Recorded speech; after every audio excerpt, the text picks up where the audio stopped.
Bienvenidos a Endo Podcast, el podcast de la Asociación Colombiana de Endocrinología, Diabetes y Metabolismo. En este episodio hablaremos sobre seguridad en el manejo de terapia farmacológica en sobrepeso y obesidad, con el doctor Carlos Olimpo Mendivil.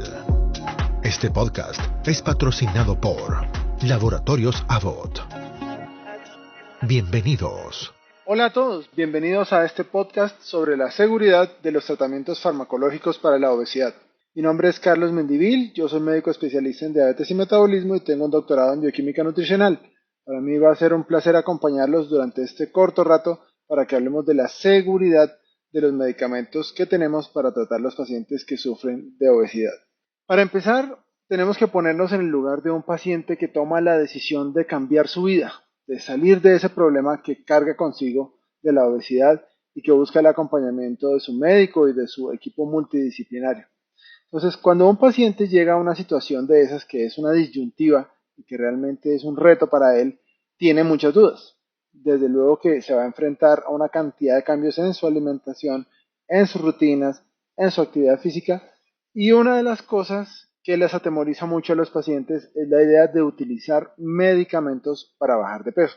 Algunos de esos temores son reales, pero algunos de ellos realmente son exagerados y algunos otros son infundados, realmente no tienen razón de ser. El objetivo de este pequeño podcast es hablar sobre qué tenemos que tener presente cuando formulemos o cuando tratemos con fármacos a un paciente con obesidad. Preguntas que siempre le hacen a uno los pacientes. Doctor, pero ¿eso es seguro utilizarlos? ¿Qué tal que eso me haga algo todavía peor que la obesidad? ¿Será que me pueden perjudicar de alguna otra forma? Y la eterna pregunta, ¿por cuánto tiempo los tengo que usar? ¿Esto es solamente mientras alcanzo mi peso? ¿O una vez lo alcance los puedo suspender? ¿O más o menos qué puedo esperar? Si los tengo que usar mucho tiempo, ¿es seguro utilizarlos mucho tiempo? ¿A qué me estoy exponiendo? Bueno, entonces, en realidad en este momento básicamente tenemos dos grupos de medicamentos disponibles en Colombia para el tratamiento de la obesidad. Uno de ellos son los inhibidores de lipasa pancreática, en particular uno que se llama Orlistat, y otro es un grupo muy amplio de medicamentos que se llaman agonistas GLP-1, de los cuales hasta el momento en Colombia solo uno tiene aprobación para tratamiento de la obesidad sin que el paciente necesariamente tenga diabetes. Ese medicamento que tiene aprobación para obesidad sin diabetes es la liraglutida. Probablemente en los años venideros tendremos semaglutida y probablemente otros agonistas más buscarán esa indicación o esa aprobación. Adicionalmente tenemos dos medicamentos que en Colombia no están disponibles, pero en otros países sí lo están, que se emplean para el tratamiento de la obesidad. Ellos son la combinación fija de bupropión-naltrexona y la combinación fija de fentermina-topiramato. En esos dos no me voy a detener mucho porque pues no hacen parte de nuestra realidad terapéutica actual, pero sí me voy a enfocar mucho en Orlistat y en agonistas GLP-1. Bueno, ¿de dónde deriva toda esta sospecha que tienen los pacientes sobre los tratamientos para la obesidad? La verdad es que sí han existido una serie de episodios, llamémoslos preocupantes e infortunados, con varios medicamentos contra la obesidad. El primero de ellos es uno que se llamaba fenfluramina. Este era un medicamento que era un agonista de las catecolaminas y que fue suspendido del mercado en 1997 porque causaba problemas en las válvulas cardíacas. Entonces, hacía parte de la famosa tableta FENFEN y fue suspendido por eventos adversos cardiovasculares serios.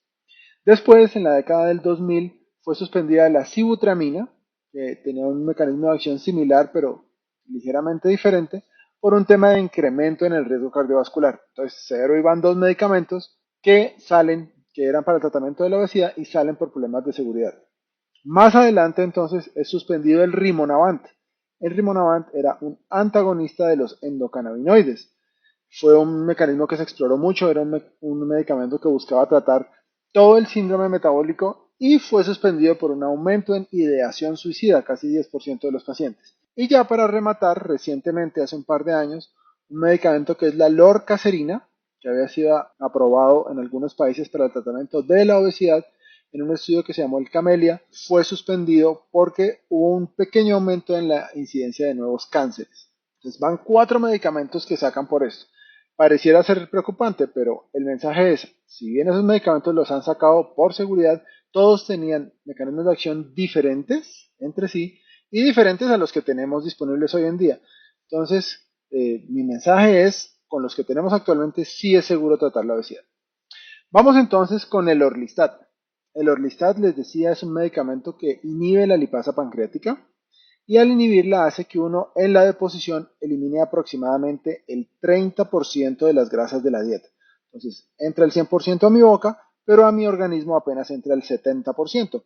El 30% de la grasa lo voy a eliminar en las heces. Como consecuencia de ese mecanismo de acción, naturalmente las heces van a ser más blandas y más grasosas, es decir, lo que llamamos esteatorrea.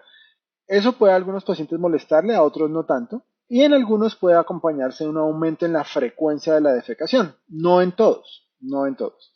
Ahora, algo que sí sucede es que con las transgresiones alimentarias, cuando el paciente que está en tratamiento para la obesidad, recordemos que no debe comer comidas muy grasosas, come algo muy grasoso, puede tener efectos más molestos como urgencia fecal, tener que ir rápidamente a hacer deposición, o incontinencia fecal, entonces tener flatos con un pequeño escape fecal. Entonces, eso sucede, no es frecuente, pero puede suceder y la clave para evitarlo es evitar las transgresiones alimentarias con alimentos muy grasosos. ¿Qué otras técnicas hay para tratar de evitar esos eventos adversos que más que serios son molestos? Uno es garantizar la excelente adherencia del paciente al tratamiento dietario para que la ingesta de grasa sea modesta y entonces no venga esa famosa urgencia fecal. Y otra cosa que se ha encontrado que puede servir es suplementar fibra dietaria. Algún tipo de suplemento de fibra dietaria que no tenga calorías, por ejemplo, se ha utilizado el psyllium. Eso parece mejorar ese tipo de síntomas en los pacientes que toman Orlistat. Entonces recuerden que el Orlistat se toma 3 veces al día, una vez con cada comida principal, si no, no sirve para nada. Y el suplemento de psyllium o de otra fibra se puede dar al comienzo o al final del día.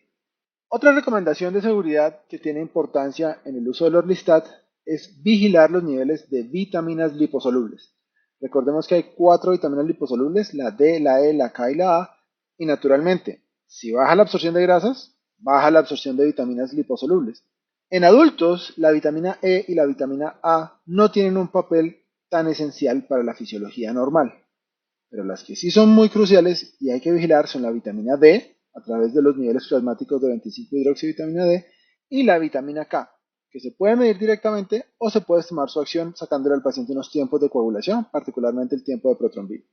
Entonces, es importante vigilar esos dos elementos, los niveles de vitamina D y tiempos de coagulación, si el paciente va a tener una exposición muy prolongada al Orlistat, por este tema de que se baja la absorción de vitaminas liposolubles.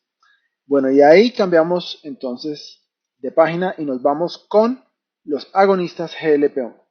Los agonistas GLP-1 son medicamentos que tienen una gran cantidad de acciones en el organismo. En el estómago retrasan el vaciamiento gástrico, en el hipotálamo brindan saciedad y disminuyen la sensación de apetito. En muchos otros órganos tienen una cantidad de efectos pleiotrópicos en general favorables, mejoran la secreción de insulina dependiente de glucosa. Entonces son mecanismos muy útiles en el tratamiento de la diabetes y de la obesidad. Sin embargo, también inherente a su mecanismo, tienen unos efectos gastrointestinales bastante frecuentes.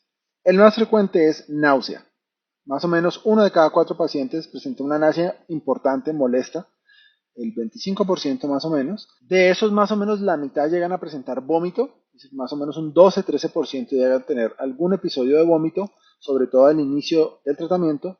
Y curiosamente, en tema de deposición, la respuesta no es homogénea. Hay un 10 a 12% de los pacientes que presentan diarrea y un 10 a 12% de los pacientes que tienen constipación. Entonces, eso no es universal, no es como en el caso del Orlistat, que es de esperarse más un aumento. Aquí puede haber aumento, disminución de la deposición. Y un 5 a 6% presentan dispepsia. Lo que uno escucha en la consulta es que el paciente le dice a uno, doctor, me siento hasta aquí de comida, me siento ahito, me siento embuchado. Esa sensación de dispepsia, mientras se está haciendo la titulación de la dosis, es por el retraso en la motilidad gástrica. Entonces, todo eso lleva a que estos medicamentos tengan una tasa de descontinuación alrededor de un 13%. Entonces, hay un grupo de pacientes en donde realmente no van a tolerar el medicamento y por eso es mejor durante la fase de titulación tomar algunas estrategias y si definitivamente el paciente no lo tolera, pasar a otra estrategia. ¿Cómo se pueden mitigar o evitar esos efectos adversos? La náusea, el vómito, la diarrea o constipación, la dispepsia. Bueno, uno es el escalamiento progresivo de las dosis. Con los agonistas GLP-1 uno no inicia con la dosis terapéutica real, sino que en particular con liraglutida uno da una dosis de 0.6 miligramos usualmente por una semana, 1.2 miligramos una semana, 1.8 miligramos una semana, luego 2.4 una semana y luego 3 miligramos y ahí deja la dosis terapéutica. ¿Qué es importante? En pacientes que tienen mucha sensibilidad a estos efectos adversos, es posible hacer esa titulación más despacio.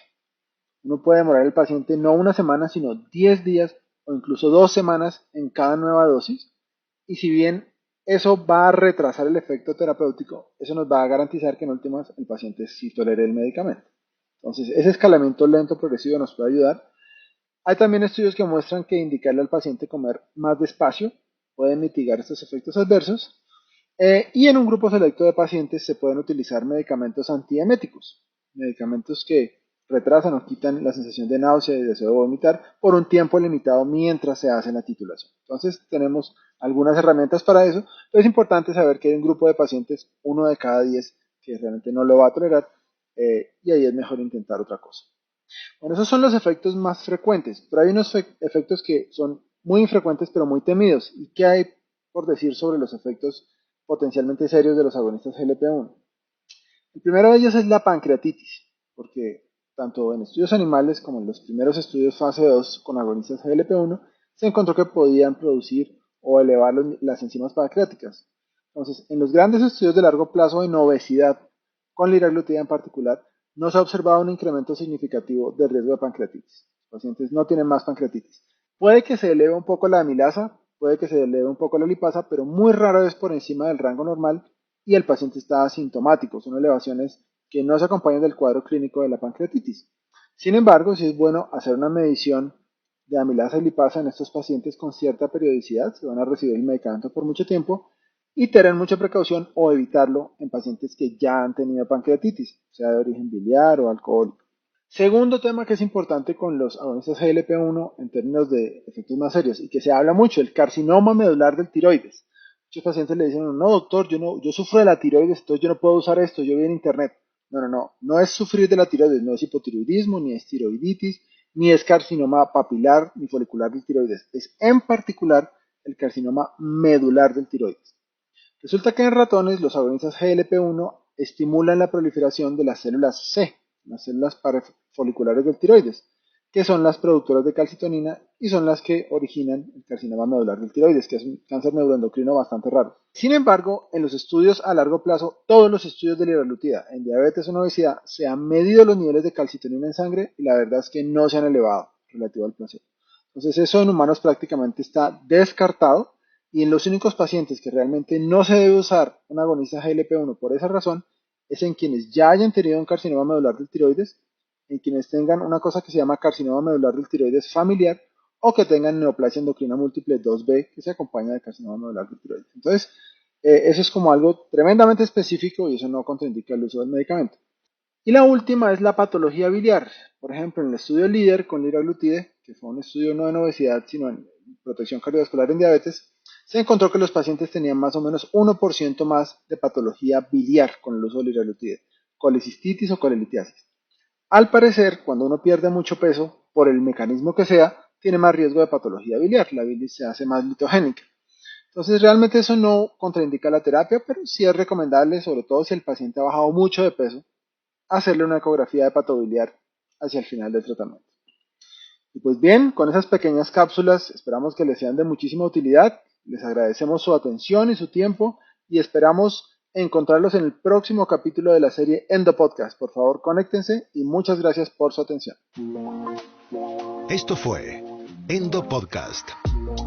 Los invitamos a conocer más contenidos en la web www.endopodcast.org y suscríbase al newsletter.